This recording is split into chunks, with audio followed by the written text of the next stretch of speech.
اعوذ باللہ من الشیطان الرجیم قل لا اسألکم علیہ اجرا الا المودۃ فی القربى۔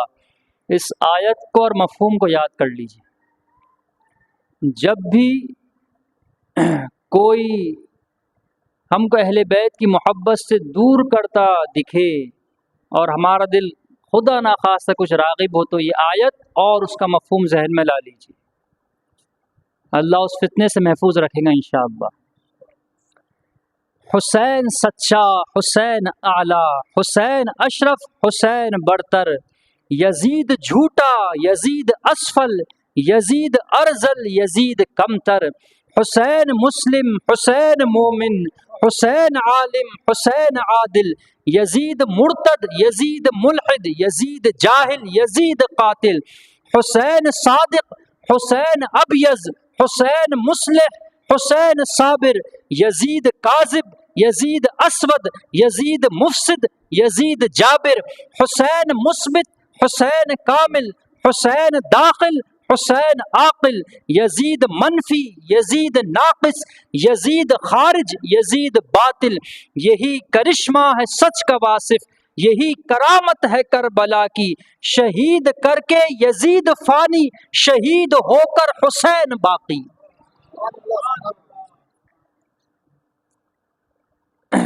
آج سارا گھرانہ شہید ہو گیا، یزید کو لگا میں نے خاندان نبوت کو نعوذ باللہ مٹا دیا، لیکن وہ خاندان اس وقت تک یاد کیا جائے گا جب تک مسجدوں سے اذانیں ہوتی رہی، قیامت تک یاد کیا جائے گا۔ اور قیامت کا حشر کا اجتماع تو انہی کی شان کے لیے ہے۔ حشر کا جو اجتماع ہے اتنا بڑا، وہ کس لیے ہے؟ وہ حضور اکرم صلی اللہ علیہ وسلم اور آپ کی آل کی شان بتانے کے واسطے۔ دیکھیں گے ہم وہاں پر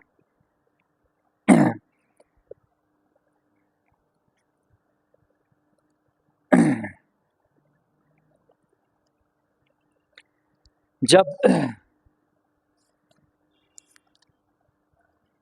علی اصغر کی شہادت ہوئی، اب امام علی مقام میدان کربلا میں جانے کے لیے تیار ہو رہے ہیں۔ اب آپ نے ارادہ فرمایا جانے کا، تو امام زین العابدین اپنی کمزوری کے باوجود تلوار لیے کھڑے ہیں سامنے،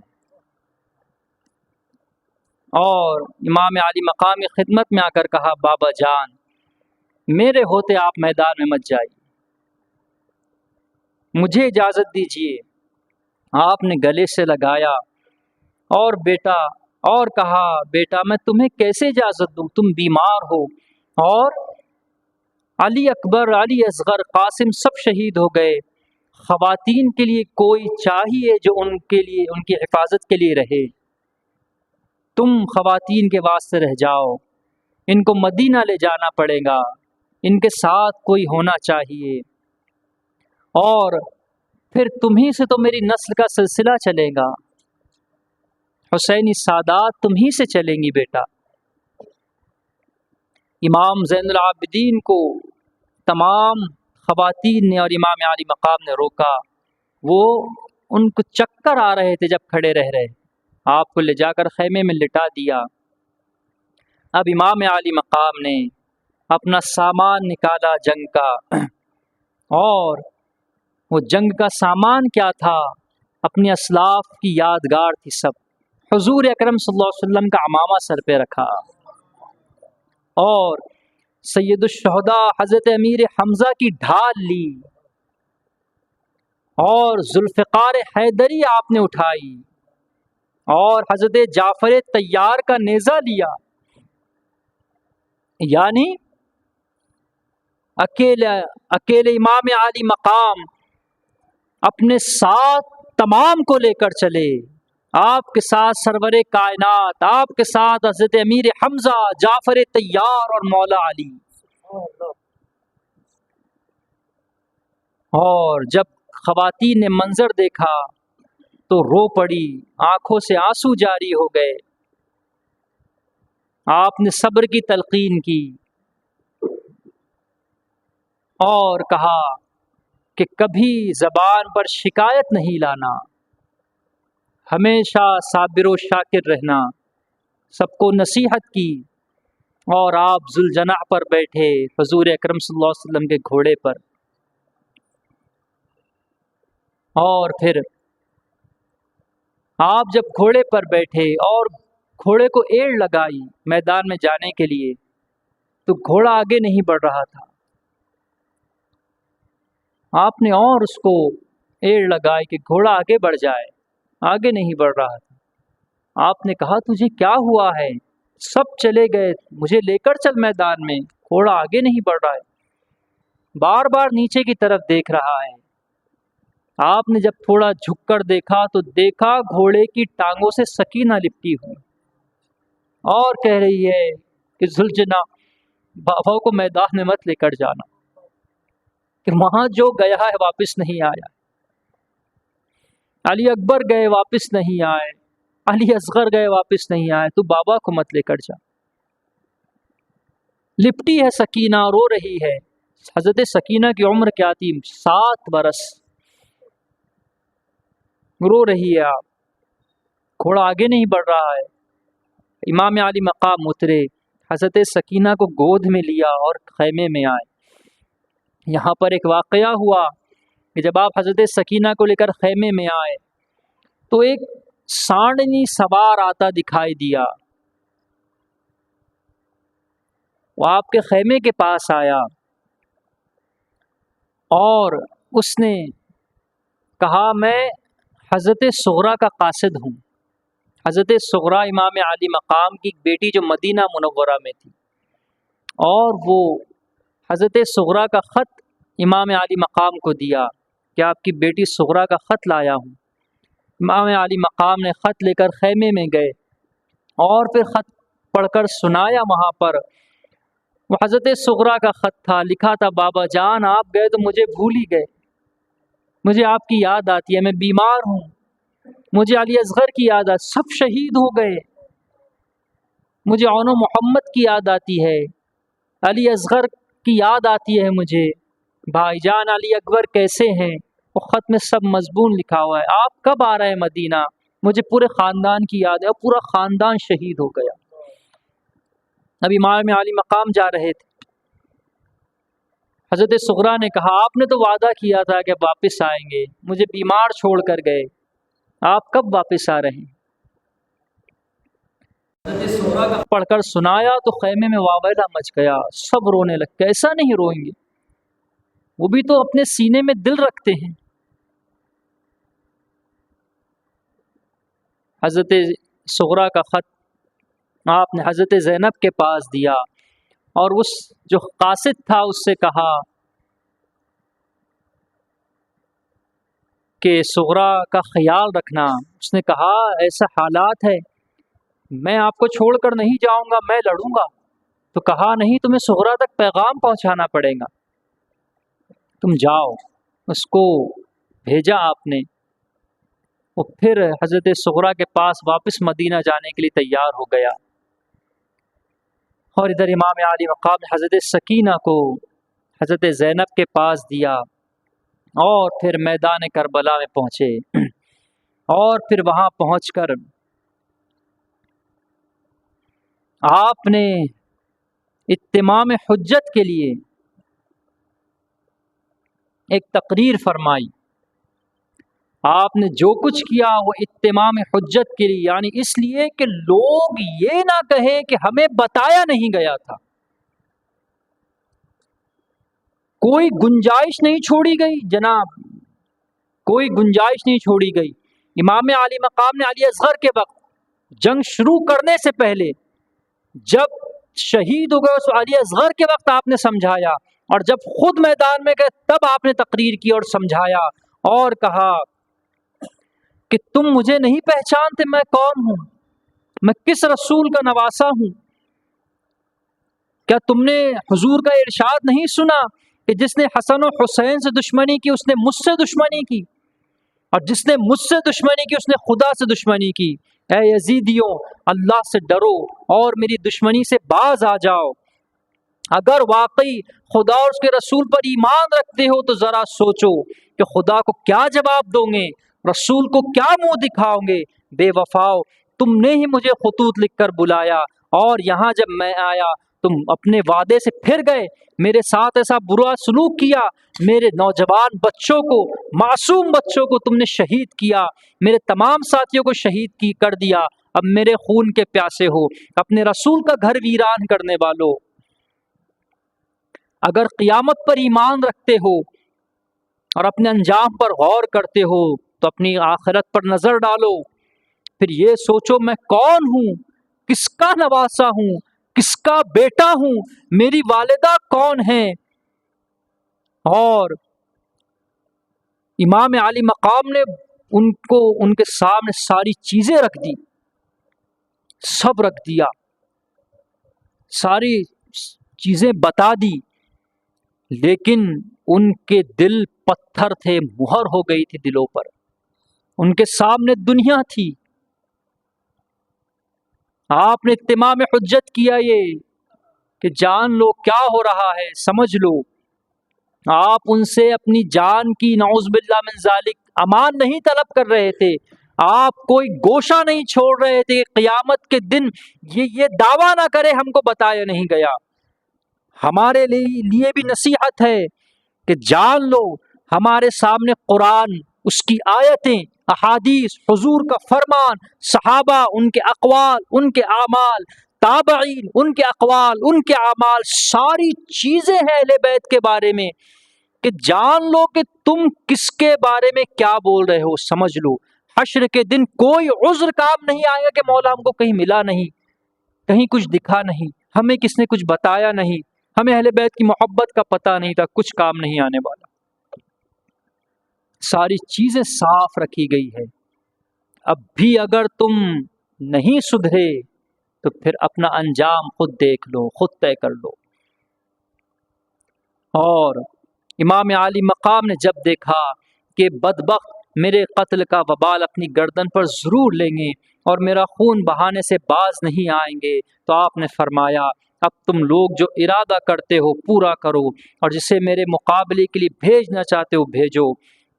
بڑے بڑے مشہور بہادر جو شیر خدا کے شیر سے مقابلے کے لیے رکھے گئے تھے، ابن سعد نے سب سے پہلے تمیم بن قحطبہ کو حضرت امام سے جنگ کرنے کے لیے بھیجا، جو ملک شام کا نامی گرامی پہلوان تھا۔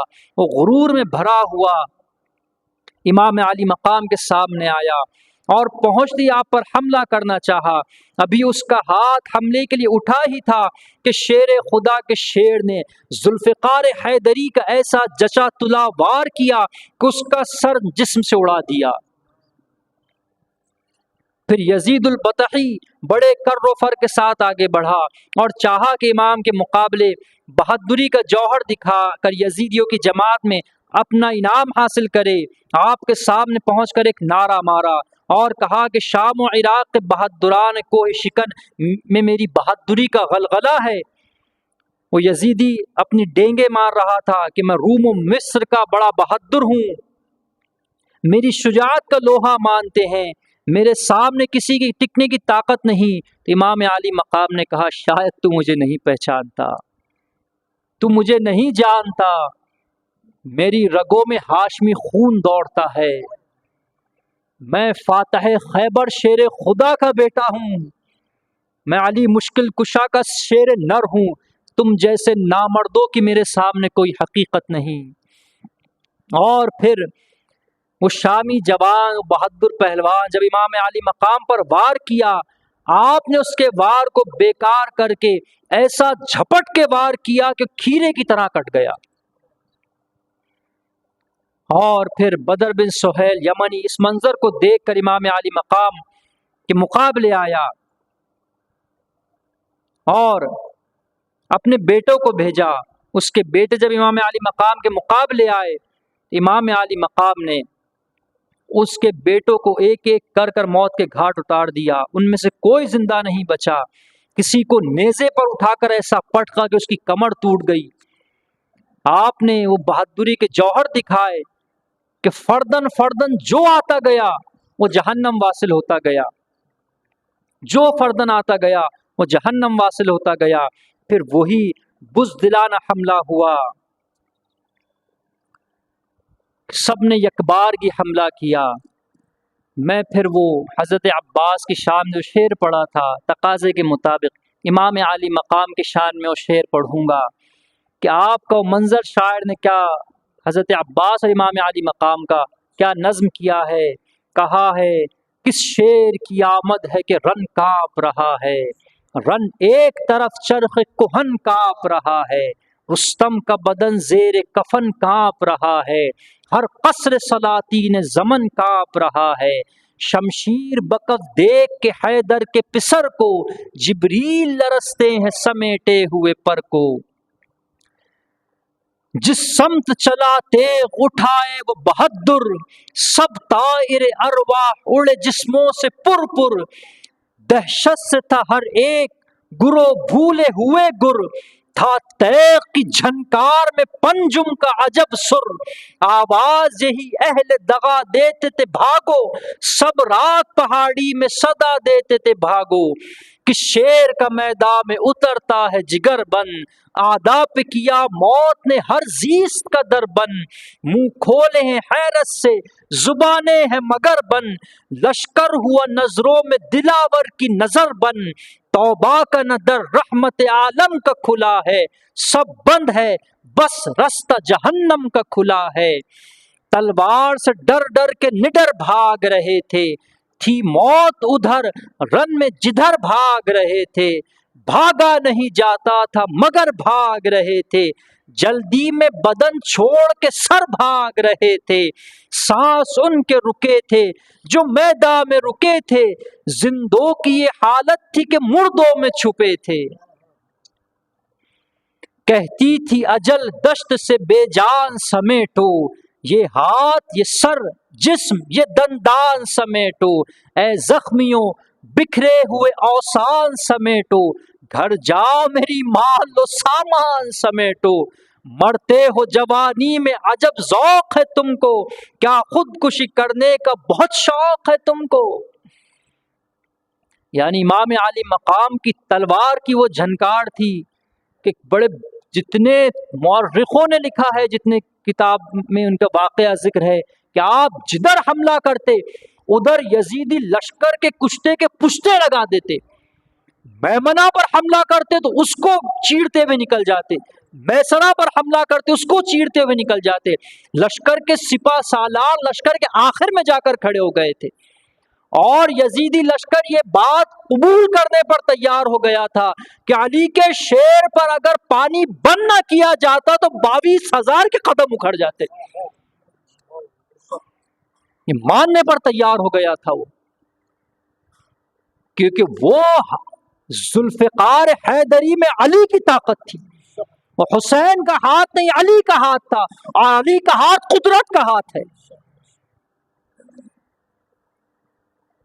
اللہ نے وہ طاقت رکھی تھی حسین علیہ السلام کے ہاتھ میں، وہ ہاشمی شیر تھے آپ، کہ یقین ایمان ہے کہ پانی بننا ہوتا تو 22,000 کا لشکر اکھڑ جاتا، اور پھر امام عالی مقام نے جب حملہ کیا تو دشمنوں کی لاشوں کے انبار لگا دیے، فرات کا رخ کیا،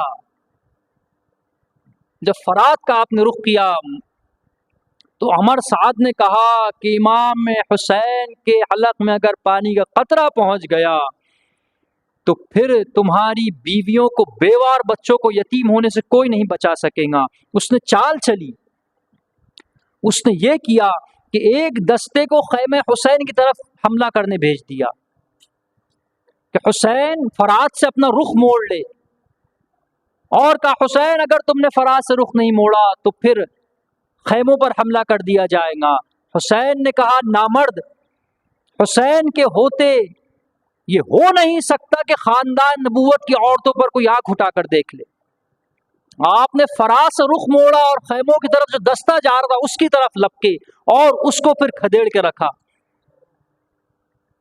کئی دیر تک آپ لڑتے رہے، پھر ظالموں نے وہی کیا جو ان کی سرشت میں وہ نامردی میں شامل تھا، ان کے وہ تیروں سے بارش شروع کر دی، تیر نیزے مارے، کمزور ہو جائیں پھر ہم حملہ کریں گے۔ تیر اندازوں کو آگے لے لیا اور امام عالی مقام پر تیروں اور نیزوں سے وار کرنے لگے۔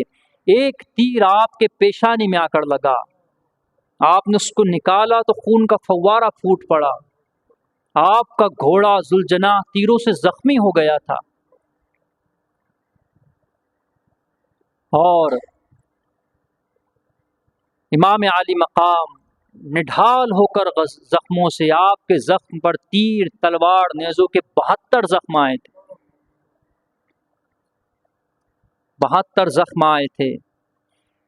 آپ گھوڑے سے اترے اور پھر آپ نے سجدے میں سر رکھ دیا،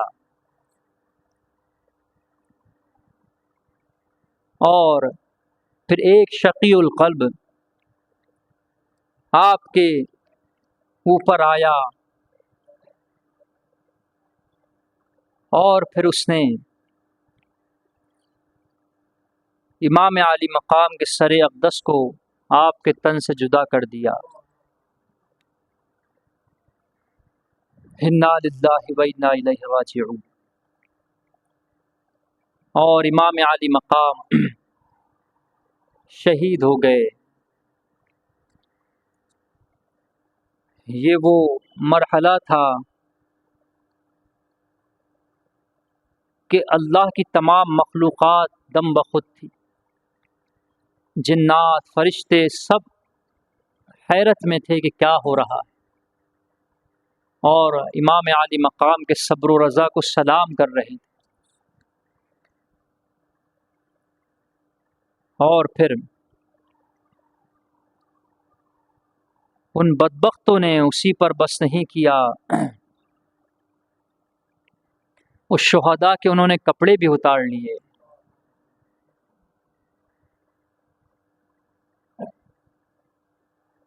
حضور اکرم صلی اللہ علیہ وسلم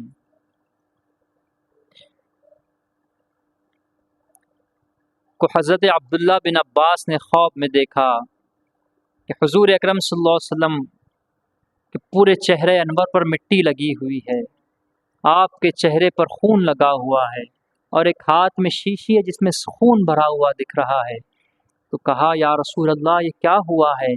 تو کہا میں ابھی کربلا سے آ رہا ہوں اور حسین کے تمام ساتھیوں کا خون سمیٹ کر لا رہا ہوں۔ کربلا میں مولائے کائنات علی مرتضیٰ، حضرت فاطمۃ الزہرا اور سرور کائنات خود موجود تھے۔ فرشتے جنات تڑپ رہے تھے کہ ہم کو اجازت ملے، لیکن نہیں، وہ اللہ کی رضا پر راضی رہے۔ اور پھر وہ لاشیں خاندان نبوت کے میدان کربلا کی زمین پر ویسی ہی پڑے رہے، وہ ظالموں نے تدفین بھی نہیں کی۔ اسی پر بس نہیں کیا، وہ شہداء کربلا کے سروں کو نیزوں میں اٹھا لیا،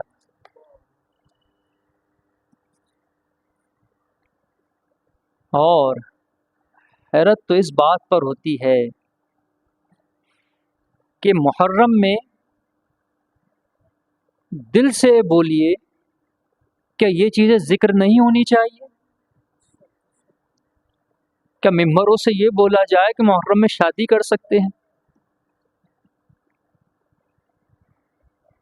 سنی خطبہ یہ بولے کہ محرم میں شادی جائز ہے، کر سکتے ہیں۔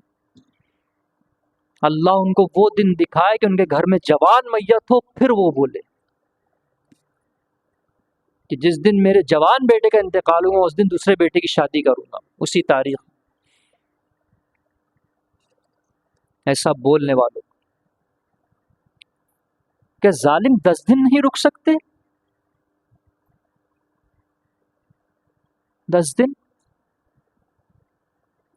کیا یہ امام علی مقام نے اپنے خاندان والوں کے لیے کیا؟ اگر آپ یزید کے ہاتھ پر بیعت کر لیتے تو آپ سب سے بڑے بادشاہ ہوتے، دنیا کی دولت آپ کے قدموں میں ہوتی، شان سے گزارتے۔ آپ نے یہ مشکلات صحیح کس لیے اس لیے صحیح کہ ظالموں تم اپنی ماں بہنوں سے نکاح نہ کرو. یہ مشکلات اس لیے صحیح کہ تم خدا کے در سے دور نہ ہو جاؤ. یہ مشکلات اس لیے صحیح. علی اصغر کی شہادت اس لیے آپ نے برداشت کی، علی اکبر کی شہادت اس لیے برداشت کی کہ تم اپنے باپوں سے بدتمیزی نہ کرو، ماں کو بازاروں میں نہ بیچو. ساری مشکلات امت محمدی کے لیے، اور امت محمدی صلہ دے رہی ہے کہ ممبروں سے بول رہی ہے کہ محرم میں شادی کرو، ہو سکتی ہے. غم حسین غم نہیں بولنا چاہیے. یہ غم اور نئی غم کے اس میں پڑی ہوئی امت. یہ بیان کرو، لوگوں کے اہل بیت کی محبت سے قریب کرو.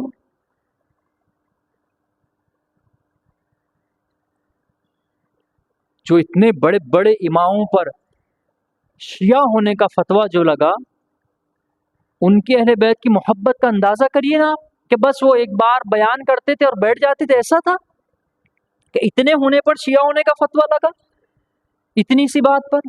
نہیں، وہ اہل بیت کی محبت میں گم تھے، ان کو کچھ سوجتا ہی نہیں تھا ان کی محبت کے علاوہ.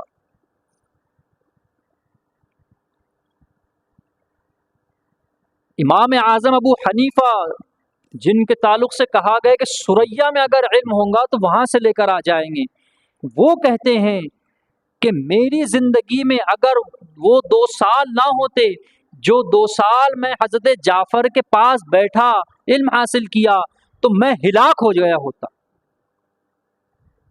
لولا سنتان لہلک النعمان، جو 2 سال نہ ہوتے جو امام جعفر صادق کی صحبت میں رہا تو میں ہلاک ہو گیا ہوتا. یہ چیزیں ہیں، میں آپ کے دلوں سے یہ امید رکھتا ہوں کہ آپ اپنی نسلوں کو دے کر جائیں گے، بالکل دور نہیں کر. ان سے دوری ایمان سے دوری ہے، ان سے قربت ایمان سے قربت ہے، ان سے دوری جنت سے دوری ہے، ان سے قربت جنت سے قربت ہے، ان سے دوری محبوب خدا سے دوری ہے، ان سے قریب ہونا خدا کے رسول سے قریب ہونا.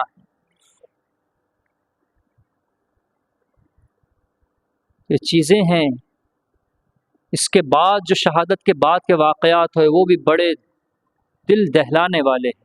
انشاءاللہ ہم جو مجلس باقی اس میں سماعت کریں گے، خدا سے دعا ہے کہ اللہ نے جو کچھ مجھ سے کہلوایا ہے اس پر مجھے اور سننے والوں کا عمل کی توفیق عطا فرمائے.